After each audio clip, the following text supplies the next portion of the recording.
The Apache girl found the Lakota warrior dying in the sand. By morning flowers bloomed around them, the desert's cruel embrace.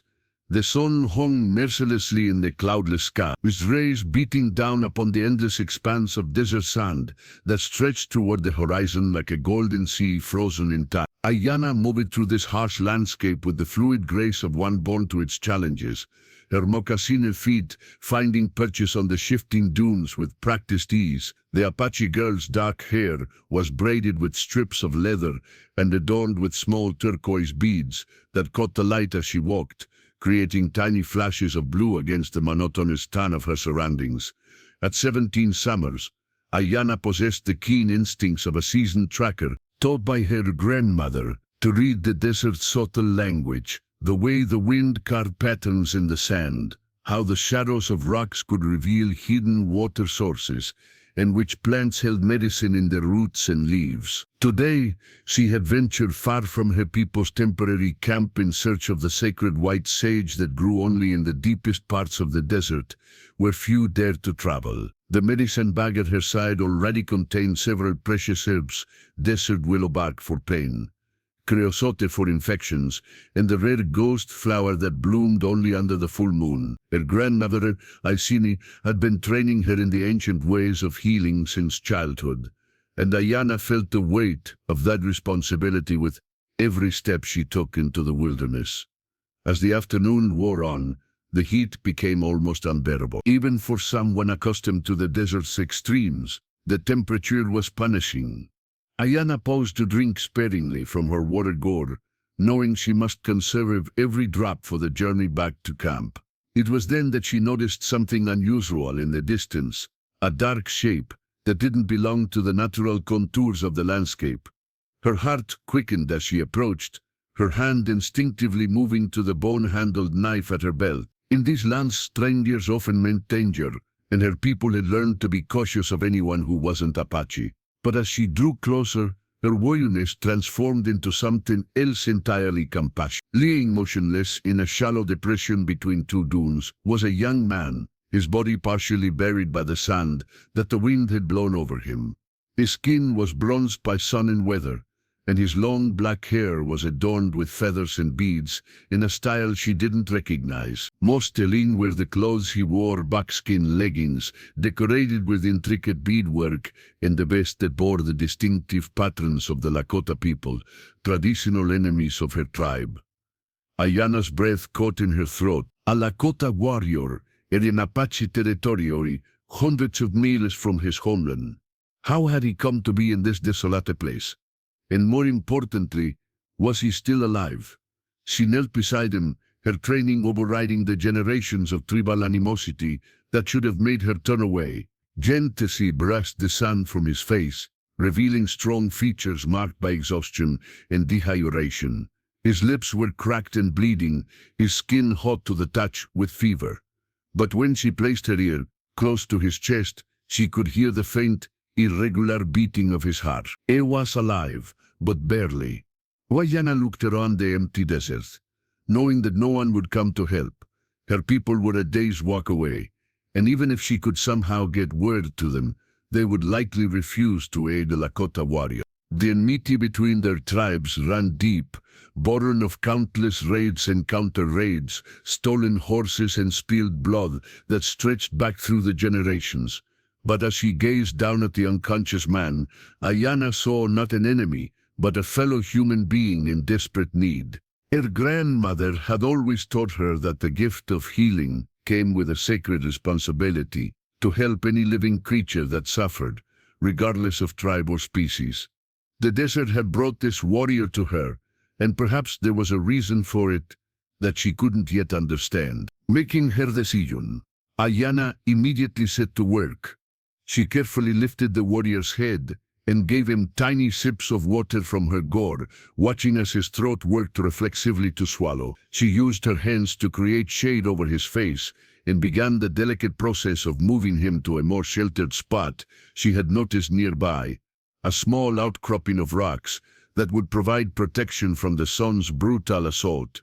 The task was exhausting. Though the warrior was lean, he was tall and muscular, and moving his unconscious form across the sand required all of Ayana's strength and determination. By the time she had managed to drag him to the shelter of the rocks, the sun was beginning its descent toward the western horizon, painting the sky in shades of orange and pink.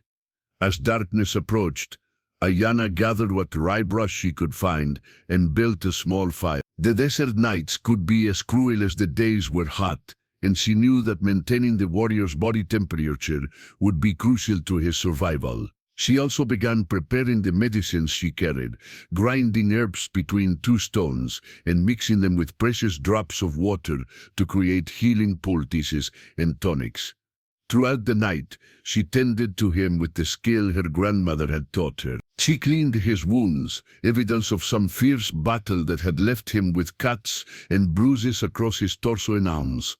She applied healing salves to his sunburned skin and forced small amounts of medicinal tea between his lips, praying to the spirits that her efforts would be enough. As she worked, Ayana found herself studying the warrior's face in the flickering firelight. He was perhaps a year or two older than herself, with the strong jaw and high cheekbones characteristic of the Plains tribes. There was something noble about his features, even in unconsciousness, and she wondered what circumstances had brought him so far from his people. The night seemed endless, filled with the sounds of the desert, the distant howl of coyotes, the rustle of small creatures moving through the brush, and the whisper of wind across the sand. Ayana dozed fitfully, always alert to any change in the warrior's condition. Several times he thought she might lose him, as his breathing became so shallow she could barely detect it, but each time he seemed to rally, as if some inner strength refused to let him surrender to the desert's embrace. Dawn broke slowly over the desert, painting the eastern sky in soft pastels that gradually gave way to the harsh gold of another scorching day. Ayana had managed only brief moments of sleep, her vigil over the Lakota warrior consuming the entire night. As the first rays of sunlight touched the rocks that sheltered them, she noticed something that made her heart skip with hope. The warrior's breathing had become deeper and more regular, and the fever that had burned through him seemed to have broken. She knelt beside him and gently placed her hand on his forehead, feeling the blessed coolness of normal body temperature. His skin, while still bearing the marks of his ordeal, had lost the frightening heat that had worried her through the dark hours. As she checked his pulse, strong and steady now at his wrist, his eyelids fluttered, slowly, as if emerging from the depths of a deep well. The warrior's consciousness returned. His eyes opened, dark brown, almost black, like pools of still water, and for a moment they stared unseeing at the rocky ceiling above. Then his gaze found Ayana's face, and she saw confusion, then worriness, then something like wonder passed through his expression. He tried to speak, but only a hoarse croak emerged from his parched throat.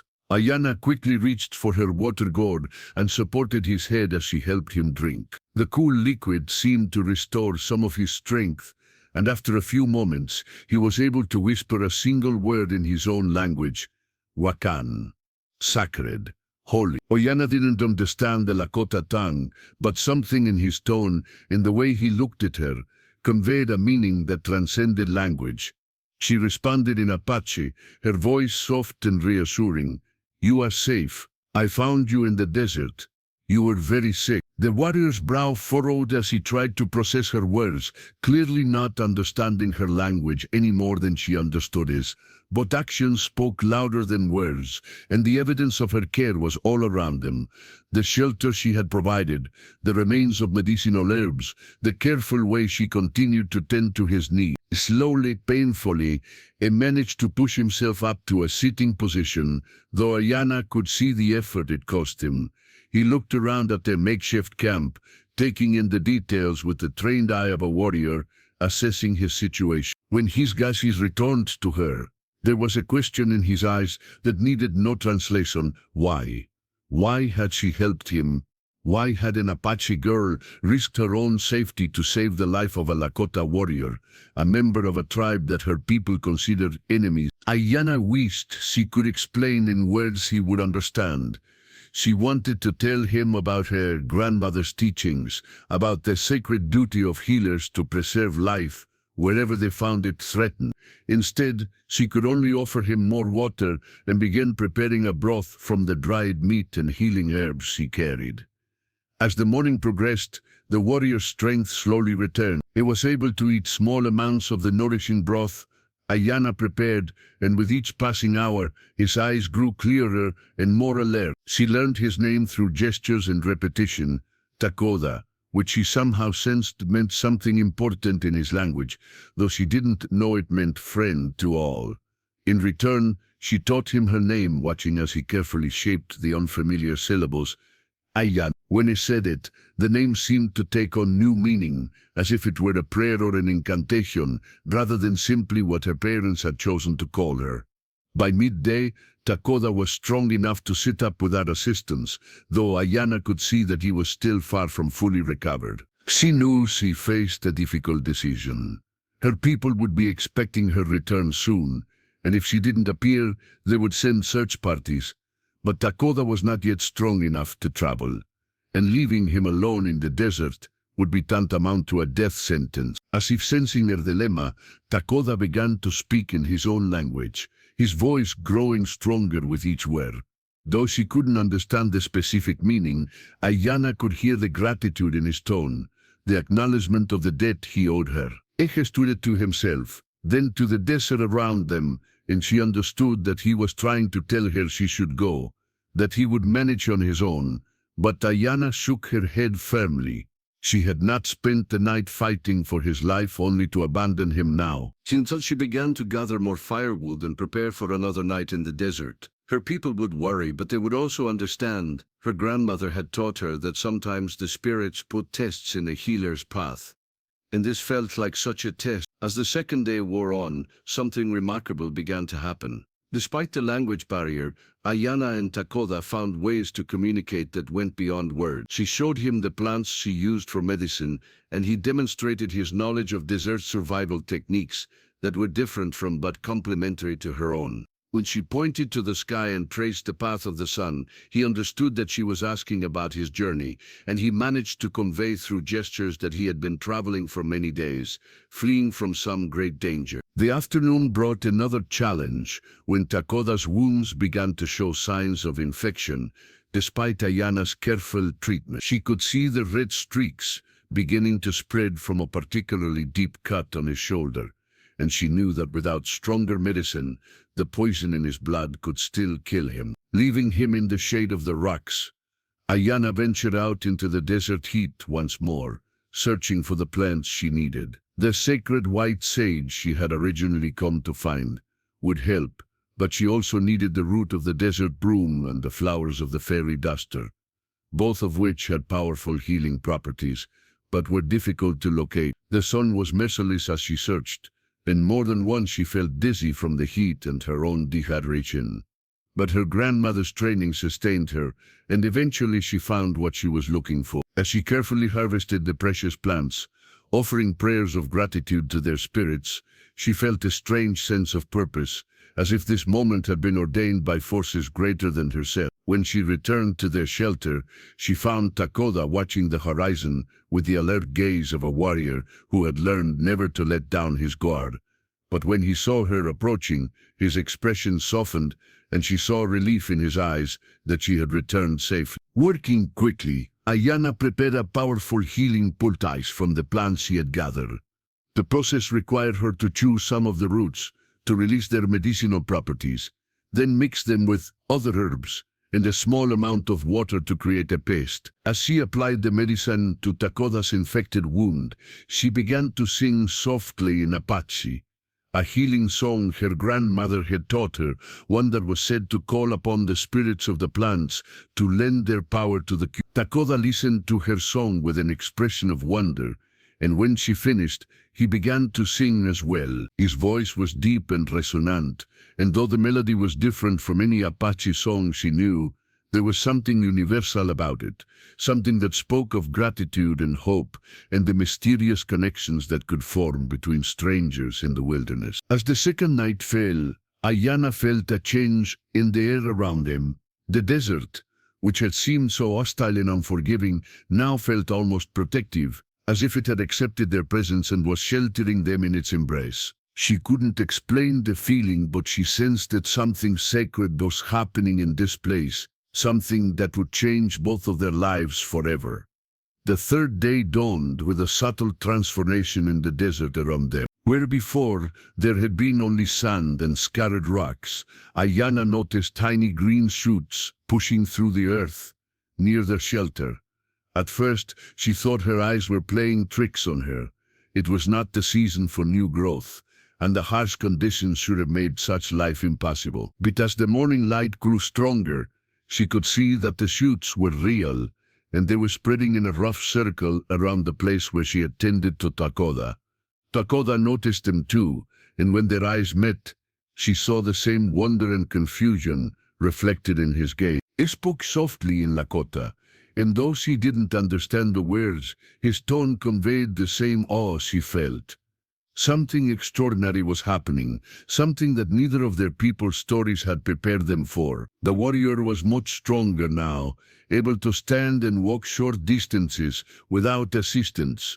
The infection that had threatened his life had retreated under Ayana's skilled treatment, leaving only clean, healing wounds. But more than his physical recovery, there was something different about him, a peace that seemed to radiate from within, as if his brush with death had changed him in some fundamental way. As they shared the morning meal of pine nut cakes and herbal tea that Ayana had prepared, Lakota began to tell his story through gestures and simple drawings in the sand. She watched, fascinated as he sketched images that gradually revealed the tale of his journey to this place. He drew horses, many horses, and warriors with weapons, indicating a great battle.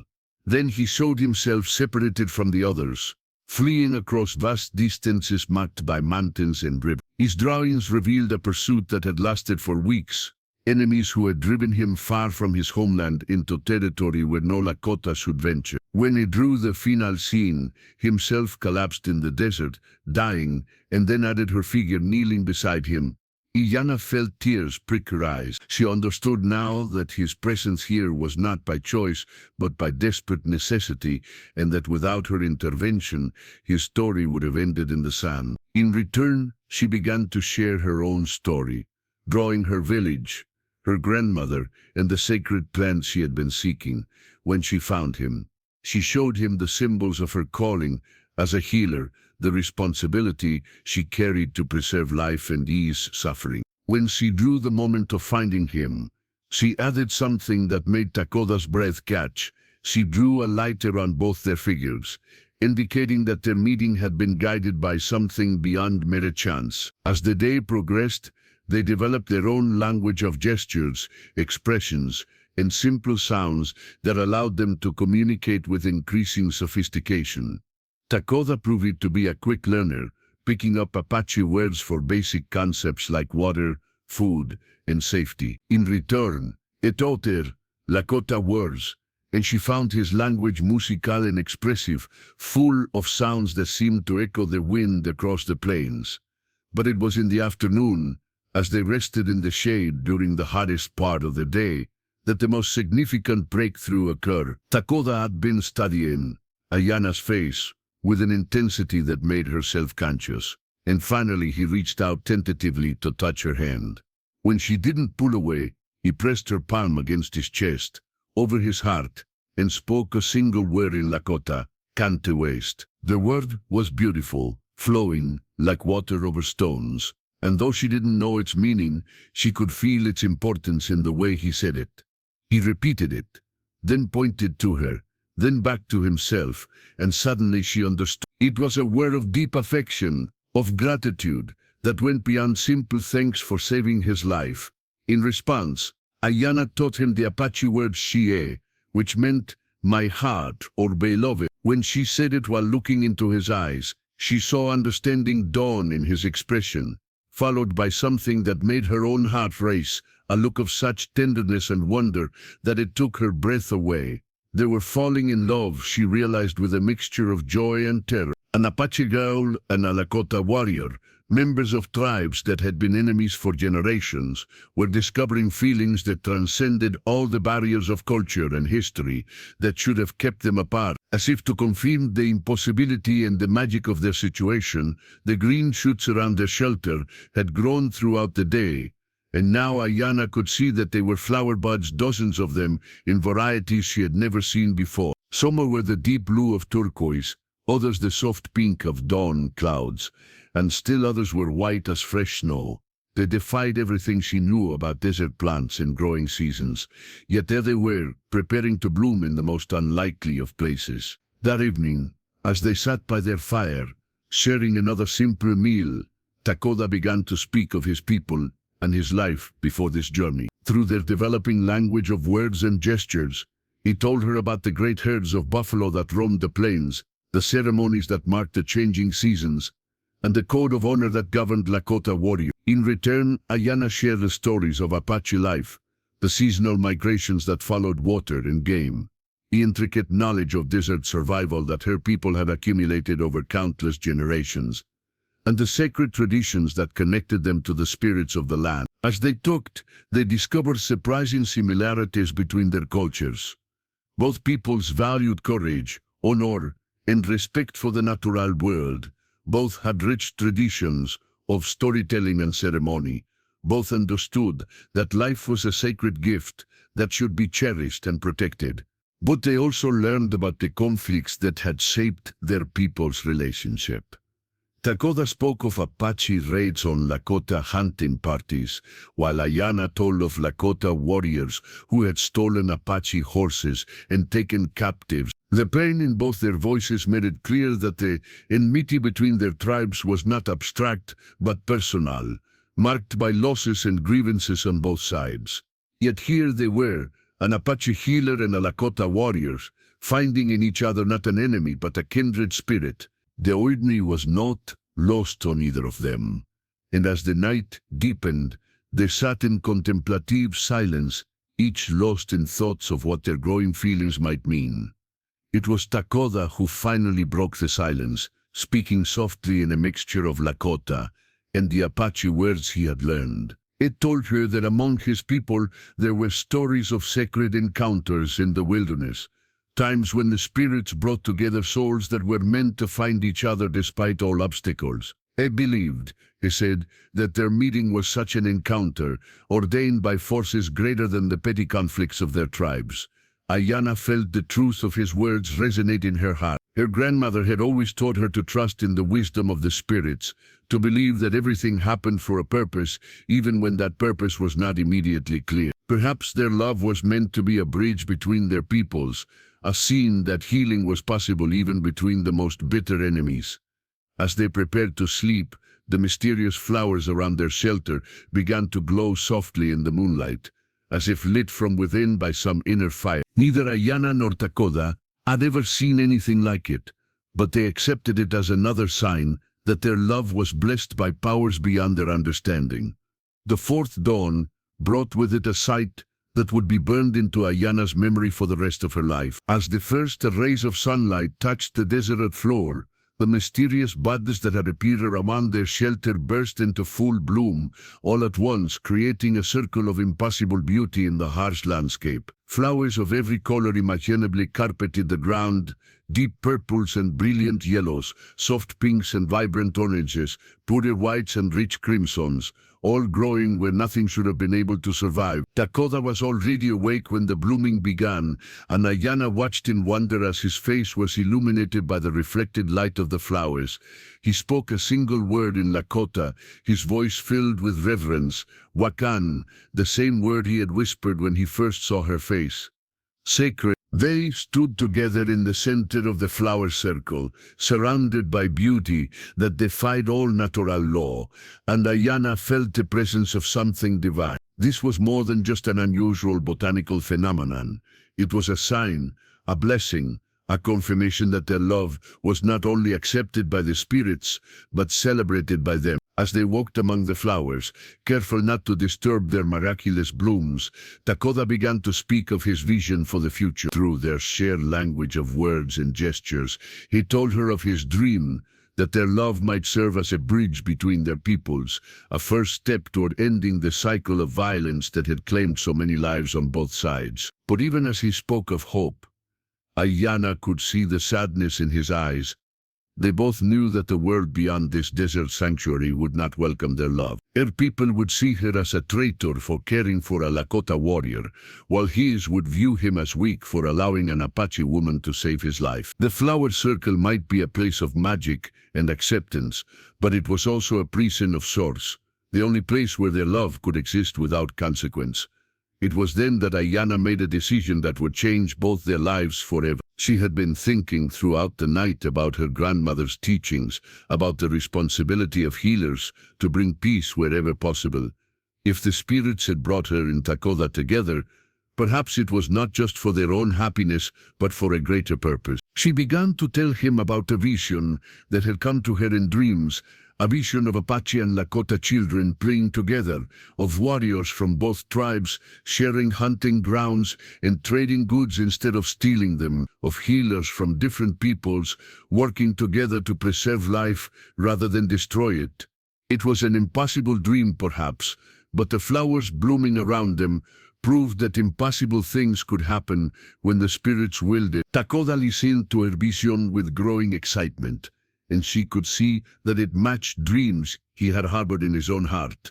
He told her of young warriors in his tribe who were tired of the endless cycle of raids and revenge, who longed for a different way of life. Perhaps, he suggested, there were similar voices among her people, those who would be willing to listen if the right messenger brought them word of peace. As the morning progressed, they began to plan. Dakota was strong enough now to travel, and they both knew that they could not remain in the desert indefinitely. But instead of parting ways and returning to their separate peoples, they would travel together first to Ayanna's tribe, where she would present Dakota not as a captive or an enemy, but as a messenger of peace, living proof that Apache and Lakota could find common ground. It would be dangerous, they both knew.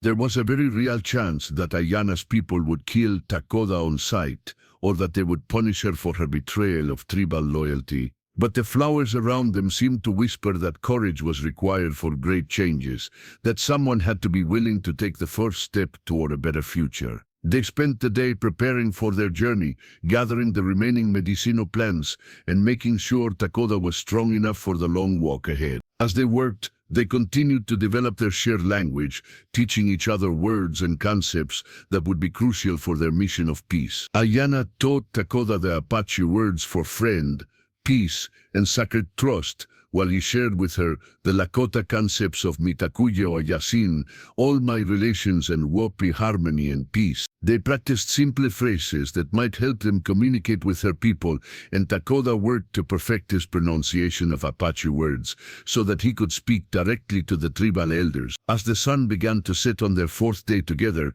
they prepared to leave the flower circle that had been their sanctuary. But before they departed, they performed a simple ceremony of their own creation, combining elements from both their traditions to mark the significance of what they had shared and to ask for the spirit's protection on the journey ahead. Ayanna gathered flowers of every color and wove them into a garland, while Dakota collected stones from the desert floor and arranged them in a pattern that represented the four directions and the sacred center where all things meet. Together they offered prayers in both Apache and Lakota, asking for wisdom, courage, and the strength to carry their message of peace to a world that might not be ready to hear it. As they spoke their prayers, the flowers around them began to glow once more, their light growing brighter as the sun disappeared below the horizon. It was as if the spirits themselves were adding their voices to the ceremony, blessing the union of two hearts and the mission they had chosen to undertake. When the ceremony was complete, they gathered their few possessions and began walking toward the Apache lands,